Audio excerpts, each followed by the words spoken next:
नमस्कार, मैं हूँ मिली त्रिवेदी और हम कृष्ण को समझने की कोशिश कर रहे थे। कृष्ण के बारे में किताबें पढ़ते पढ़ते मुझे एक चीज का बहुत आश्चर्य हुआ। हर एक किताब में जितने भी किताबें हैं और जिस किसी ने भी लिखी है, कई सारे ऑथर्स हैं कृष्ण को लिखने वाले, कई सारे मेरे जैसे वक्ता होंगे कृष्ण के बारे में बोलने वाले। हर किसी ने बोला है और भागवत गीता का तो ऐसा हो गया है कि हर कोई मोटिवेशन से लगा के आध्यात्मिक गुरु तक, गृहिणी से लगाकर बिजनेसमैन तक, हर कोई भागवत गीता के बारे में कुछ न कुछ तो जरूर जानता है। और उसमें एक सबसे अगत्य की बात अगर मैं कहूँ जो मुझे लगती है वो है पूर्ण अवतार की बात। कृष्ण को ये कहा जाता है कि वे पूर्ण अवतार थे। जहां देखो वहां सिर्फ कृष्ण, वे कंप्लीटली पूर्ण थे। अब मुझे क्वेश्चन हो गया, क्वेरी हो गई, ऐसा कैसे?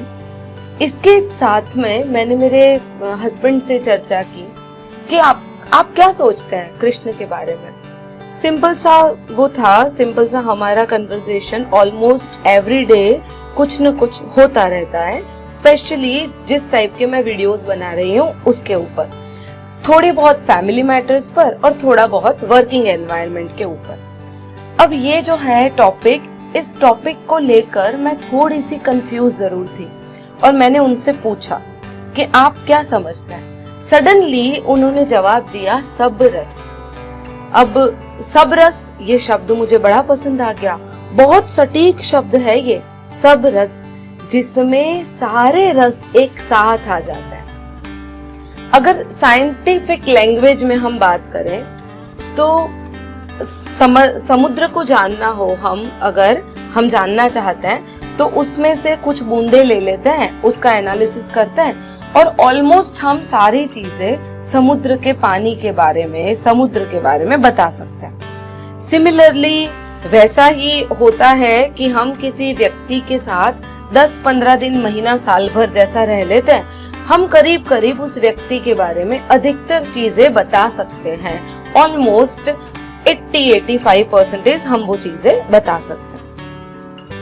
अगर ब्लड टेस्ट करवाते हैं हम लोग तो खून की 2-4 बूंदों से ही वे लोग डायग्नोस कर देते हैं कि भाई आपके खून का ग्रुप क्या है, आपको क्या बीमारी है, कोलेस्टेरॉल कितना है, शुगर कितना है, एटसेट्रा एटसेट्रा एटसेट्रा।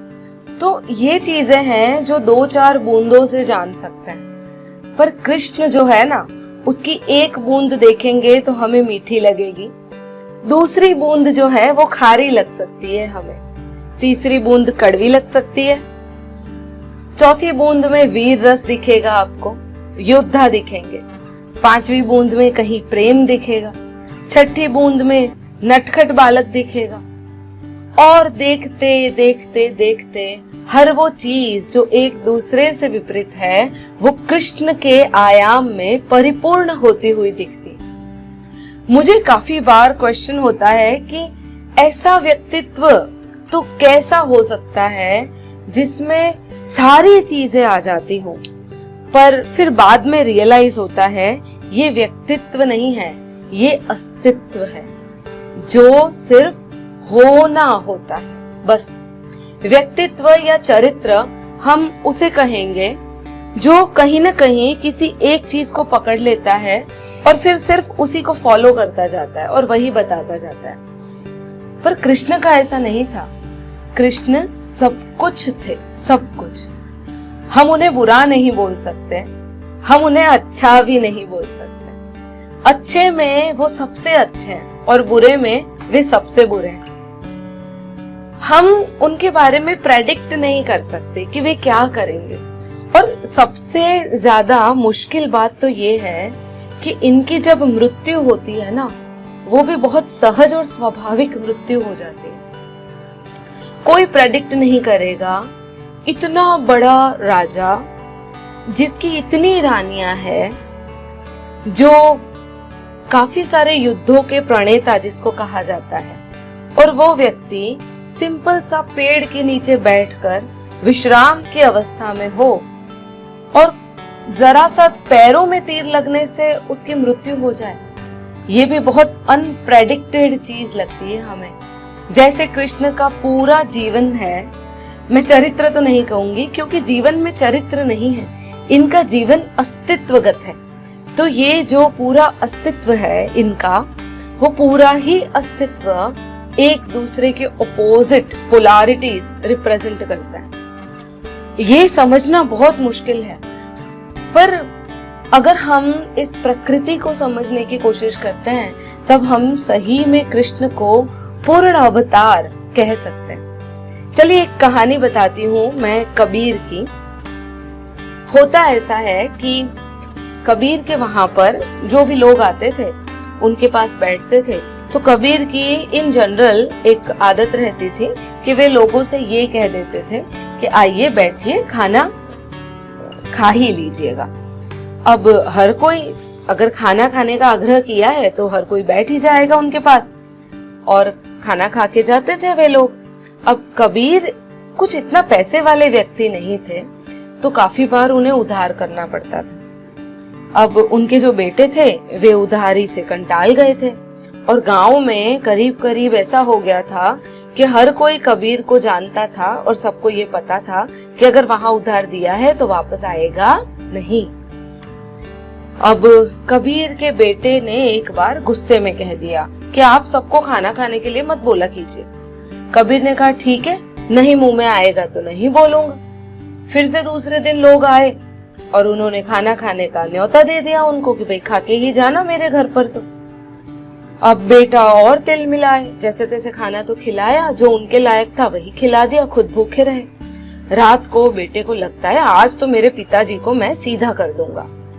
रात को जब कबीर सो रहे थे, करीब करीब रात के 2 बजे होंगे, और उनका जो बेटा है वो उनके पास जाता है और कहता है उठिए, खड़े होइए पिताजी, चलिए चोरी करने चलते हैं। अब कबीर जगे और कहा चलो उठा ही दिया है तो चले चलता हूँ चोरी करने के। वे चोरी करने जाते हैं, एक बनिए के वहां चोरी करने जाते हैं जहां से अनाज मिल पाए, और कोई चीज तो चाहिए नहीं थी, रोटी के लिए अनाज नहीं मिलता होता था। तो गेहूं की बोरी चुराने के लिए वे जाते हैं बनिए की दुकान पे। दुकान और घर साथ साथ में लगे हुए थे। अब इसके बेटे ने ले जाके कबीर को खड़ा कर दिया कि लो पिताजी चलो। वो भी खड़े थे, कबीर भी। बोले ठीक है बेटा, अब तोड़ो दीवार, आए हैं तो अब तोड़ ही देते हैं।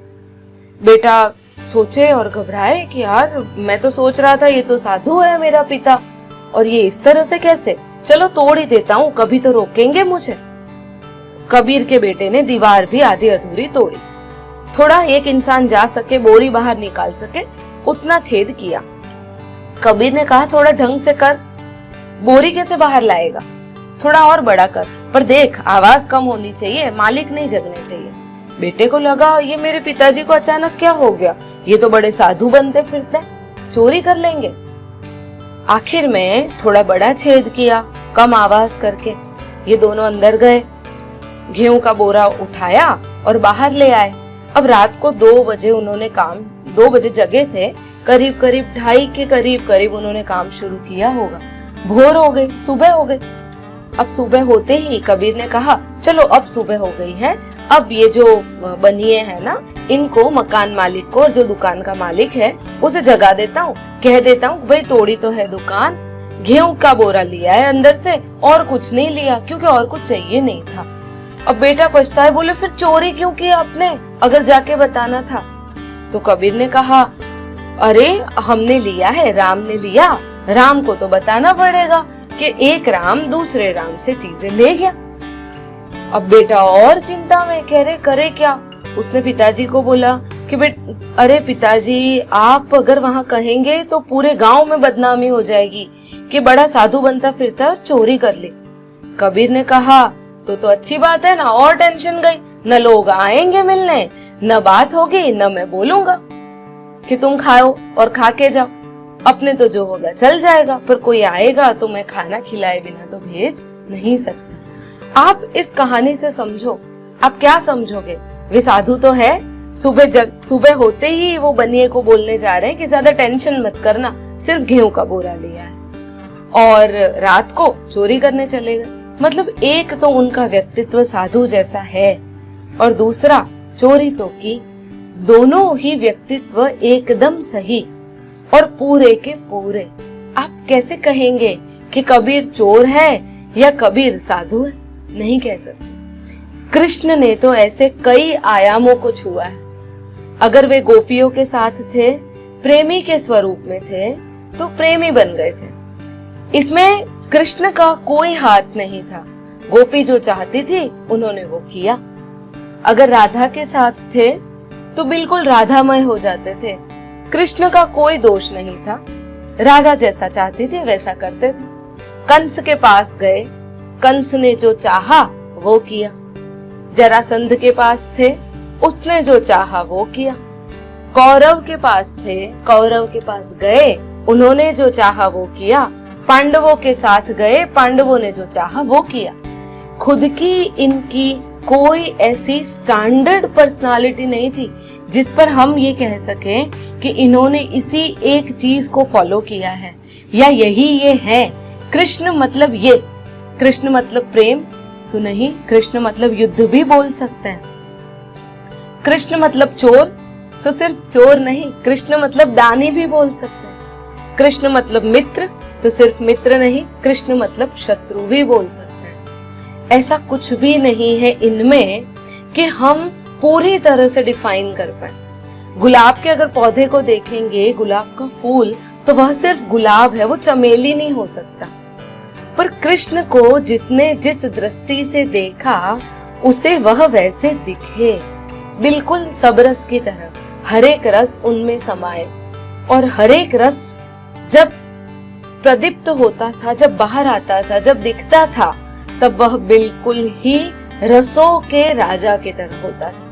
हमेशा हर एक चीज उन्होंने उसी तरह से की। शुभ और अशुभ दोनों एक साथ उनमें पूरी तरह से लय में दिखे। बाहर से क्रोधित होते हुए भी अंदर से पूरी तरह से शांत दिखे। काले थे स्वरूप में, जैसे हर रंग उनमें आके मिल जाता हो। उन पे कोई रंग चढ़ता नहीं किसी का। उन्होंने हर एक चीज को एक्सेप्ट कर लिया था। इसीलिए ये पूरे सृष्टि का अस्तित्व जो है वही अस्तित्व वे हैं। और इसी वजह से इन्हें चरित्र नहीं, इन्हें अस्तित्व, इन्हें पूर्ण बोला जाएगा। आप देखिए ज्योमेट्री में भी अगर आप शून्य बनाने की कोशिश करेंगे तो आप आधा शून्य नहीं बना सकते। आप क्या बोलेंगे? आधा शून्य क्या होता है? उसका मतलब शून्य तो हमेशा पूरा ही होता है।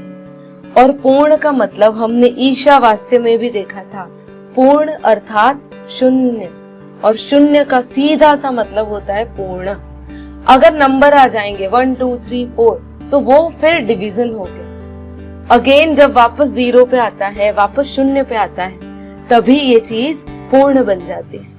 तो अगर श्री कृष्ण को देखा जाए तो वे हर चीज में पूरी तरह से संगत दिखाई देते थे। इसीलिए चोर को भी वो अपने लगते हैं और दानी को भी वे अपने लगते हैं। कोई भी ये नहीं कहेगा कि नहीं कृष्ण हमारे नहीं है। आज मुझे ही देख लीजिए, कृष्ण की भगवत गीता लेके बैठी थी, पर सबसे पहले ये सोचा कृष्ण को तो जाने और इस पे सीरीज बनाना शुरू कर दिया।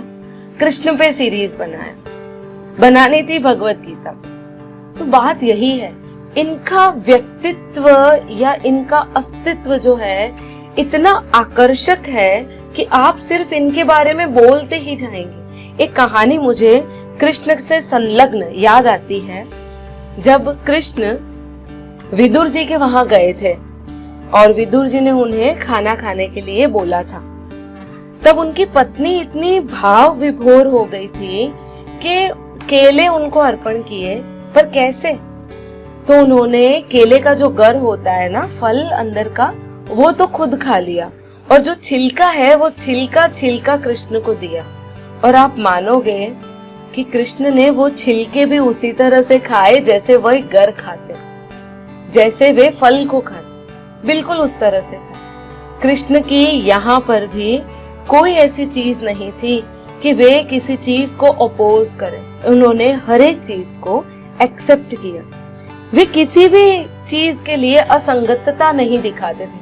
हमेशा हर चीज के लिए पूरा सरेंडरनेस, पूरा का पूरा स्वीकार भाव उनमें रहता था हमेशा।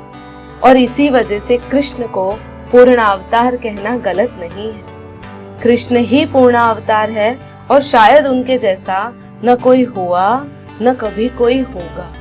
मुझे नहीं लगता कि कोई हो सकता है, इतना सरेंडर हो सकता है सिचुएशन से कि दिन में दिन के समान प्रदीप्त हो जाए और रात में रात के समान काला अंधेरा, प्रकाश और अंधकार जिसमें दोनों साथ साथ दिखते हैं, बिल्कुल इस प्रकृति के जैसे, वैसे हैं कृष्ण। अगर कोई बुद्धि से सोचेगा तो वो कृष्ण को कभी नहीं जान पाएगा, कभी भी नहीं। पर जब हम बुद्धि से परे निर्बुद्धि हो जाते हैं, बुद्धि से परे हो जाते हैं, तब जाके हम कृष्ण को समझना सिर्फ शुरू करते हैं। हमारी सोच जहां जहां खत्म होती है, कृष्ण वहां वहां शुरू होते हैं। जो हर एक चीज की पराकाष्ठा है वह है कृष्ण। कृष्ण ने हमेशा अपने आप को बिल्कुल दर्पण जैसा बनाया। जिसने जैसा चाहा उसने वैसा उनको पाया। हम अगर उन्हें भगवान मानते हैं तो हम उन्हें भगवान स्वरूप में पाएंगे। हम उन्हें मित्र मानते हैं तो हम उन्हें मित्र स्वरूप में पाएंगे। इनके बारे में जितना मैं बोलूं उतना कम, सिर्फ मैं नहीं, इनके बारे में जितना कोई बोले उतना कम। अगर आपको मेरा ये वीडियो पसंद आए तो इस वीडियो को लाइक जरूर कीजिए। आपकी कमेंट बहुत ज्यादा इम्पोर्टेंट है, तो कमेंट कीजिए। कम से कम जय श्री कृष्ण लिखेंगे तो भी अच्छा है। और अगर मेरे चैनल को सब्सक्राइब नहीं किया है तो सब्सक्राइब भी जरूर कर दीजिए। धन्यवाद।